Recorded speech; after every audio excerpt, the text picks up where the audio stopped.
How's it going, everybody? Sam from West Meadow Rabbits here. Hope you're all doing okay and staying safe in this coronavirus chaos. I'm currently locked down at my house, and I am taking this time to get some more content up on my YouTube channel and my website, sort of share the knowledge about meat rabbits. And so while I'm here, I wanted to discuss today about sort of, as bad as this coronavirus crisis is, kind of the lessons that it teaches us. Because there's a lot of people in the world, a lot of smart people, who've been talking about this kind of thing happening for a long, long time. And the reality is, the world is an unpredictable and unstable place. And whether that has to do with diseases, or natural disasters, or terrorism, or wars, it doesn't matter. As a matter of fact, they say, based on statistics, and you can look this up, is that pandemics have actually been becoming more common since World War II. The frequency that pandemics are happening is actually increasing. So as bad as this coronavirus situation is, it could have been a lot worse, and I think it's going to be something that's more common in the future. So with all that in mind, I want to talk about industrial agriculture and what you can do to protect your family and keep your family fed in times like these. So if you look at industrial agriculture, it started around World War II, right after, where we had all these advancements in manufacturing, and we applied that to farms. And as a result, production went from being decentralized, with each region of the United States producing most of the food consumed there, to very, very centralized, with a few places producing almost all of the specific type of food. So an example would be, a huge percentage of the U.S. pork is grown in North and South Carolina. A ton of the grain is grown in the Midwest, obviously. Wheat is grown in the upper western Midwest, if you will. The list goes on. And if you look at your food in your grocery store, I guarantee you more than half of it is coming from places outside the U.S. And if it is coming from the U.S., like vegetables, any grown vegetables in the U.S. probably coming from California. Now that's all well and dandy when times are good.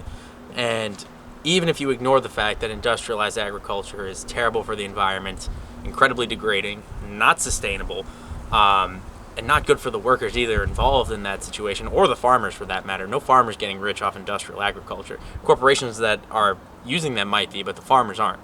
So there's really nothing good that comes out of it, but on top of that, it's also incredibly vulnerable to crises like this. When that centralized production, as you probably heard in the news, meat plants are closing down. When that centralized production gets disrupted, the whole system falls apart. So, anybody who's into sustainability and regenerative agriculture has been talking about this for years. The need to bring food production back closer to home. The need to eat a locavore diet, where your food that you're eating doesn't come from farther than 100 miles from where you live. And that might not be practical or affordable to do if you're buying it from a supermarket. The reality is, that kind of food is better for you, better for the environment, but it's also much more expensive to buy. Some ways around that is you can go directly to local farmers. You'll get better prices and you'll support your community. But if that's not an option for you, I would strongly recommend that you try to produce as much of your own food as possible to ensure that in times like these, you're covered. And when it's good, when the times are good and you don't have to worry about food, by producing your own food, you're making sure that you're taking away the negative impact on the planet that feeding you would have had if we were doing industrialized agriculture. And so anyways, let me bring this back to what I do. I raise meat rabbits.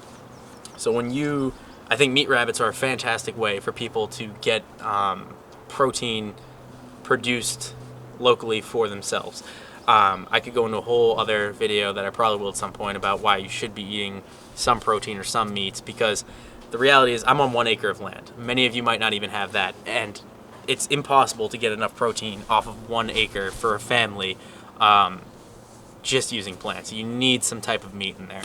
And the reason I would recommend meat rabbits for that is because, well, let's just compare apples to apples, meat rabbits to chickens. We already know if you're on less than 3 acres of land, you don't have enough room for sheep, you don't have enough room for goats or cattle, so you're pretty much left between meat rabbits or some type of poultry, whether that's chickens, ducks, geese, turkeys, whatever. So with poultry, and I've had chickens, this is a converted chicken coop. I have a couple chicken tractors I used to move around my yard that rabbits are in now. Chickens, they eat grain. chicken feed is expensive because it's pure grain, basically grain and protein products. Those are high value products that humans also eat. So when you're raising chickens, even though they're very, very efficient at turning that grain into meat, you're taking food that could otherwise be used for a human and basically losing some of that energy because the chicken has to stay alive, it has to grow, it has to heat itself, and you're losing that energy to get less food. So, I don't know what the ratio is, but let's say 10 pounds of grain makes 1 pound of chicken. So you lost 9 pounds of grain making that 1 pound of food. That doesn't make a lot of sense. It's not very sustainable. It's not very smart. And if your feed store goes down, guess what? Your chickens aren't lasting. You're not going to be able to produce enough food off of a couple acres to feed a significant amount of chickens. So the beautiful thing about meat rabbits is they're strictly herbivores.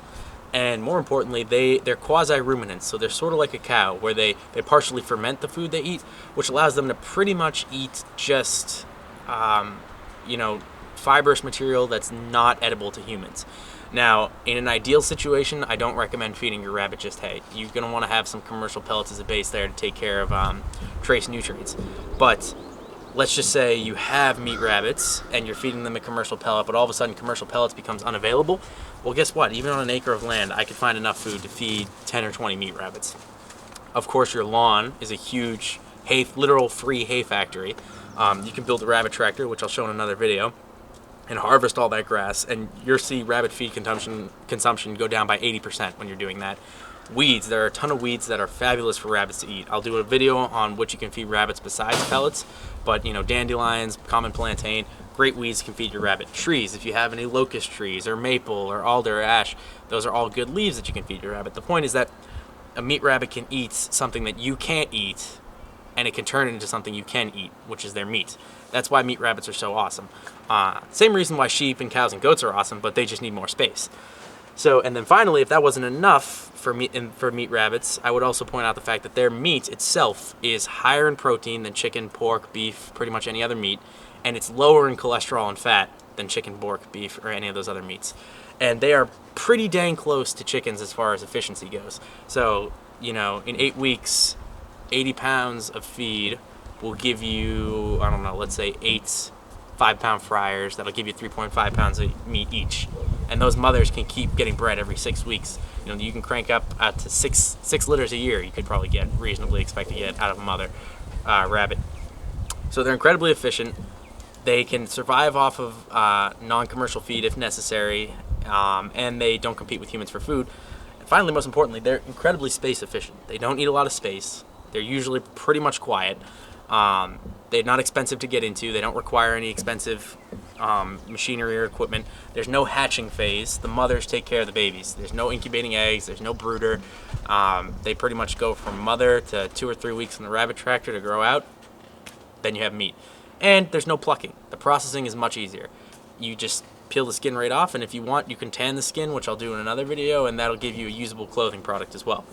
So to sort of bring this all home, this crisis is no doubt a crisis, but it's also an opportunity for us to make some changes in our lives that we may have been putting off or we may not have thought was necessary to not only make the world a better place, but to also secure our own individual futures.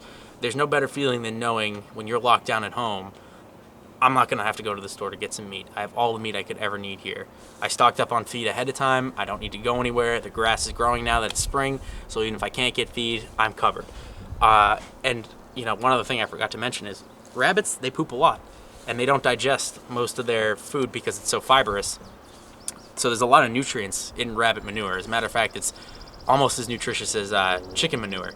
So it makes a fantastic compost. I have a very high intensity garden where I grow a ton of food. I'll make another video perhaps with it one day, but it's not big. But I use rabbit compost in there, and I probably have gone from having 3 inches of topsoil, because I'm in New England and we have no topsoil. It's very rocky here. I went from 3 inches to probably over 18 inches. You can sink a shovel now and see nothing but black the whole way down. And you would not believe the food that comes out of this garden. So the rabbits can be really complementary to that. They can give you that fertilizer you need to be able to grow a ton of food on your land to be able to support your family, in addition to the meat and clothing material they provide. So again, back to what I was saying, the coronavirus is a huge opportunity for us to make those changes that need to happen. the reality is, guys, I hate to say it, but our lifestyle is not sustainable. You cannot expect in 100 years to be living the way an American lives now. It's built on an illusion. The actions we've been taking have been mortgaging the future for the present. And sooner or later, we're going to have to start paying those prices. I think it's starting now. We're starting to see it around the world. Climate change, pollution, mass extinction, erosion, topsoil loss, deforestation. The list goes on. And the sooner you unplug from that system, not only is it better ethically because you're no longer being a part of a destructive system, but it's going to be a hell of a lot easier for you when this stuff eventually does fall apart for good. And something new is going to replace it. I'm not saying it's going to be the end of the world or anything like that. But by us individuals taking up as much of the slack as possible and taking control of our lives and our food source and our future and taking that into our own hands, you don't need to wait for some big government action to happen. You don't need to wait for the guys in the CEO rooms to make those decisions. You can do it here, and you can do it yourself. So, yeah, that's pretty much it here, guys. Like I said, there's a lockdown going on right now, so I'm going to be making a lot more videos. I'm also posting more frequently on my blog and website, westmeadowrabbits.com. I will be publishing an ebook relatively soon. I'm really working hard on it. It's going to be everything you need to know in regards to getting into meat rabbits and getting started and being successful. So, yeah, thanks a lot, guys. If any of you are in the Massachusetts area, feel free to give me a holler. Otherwise, I hope this was helpful to you. And please, stay safe. Thanks a lot.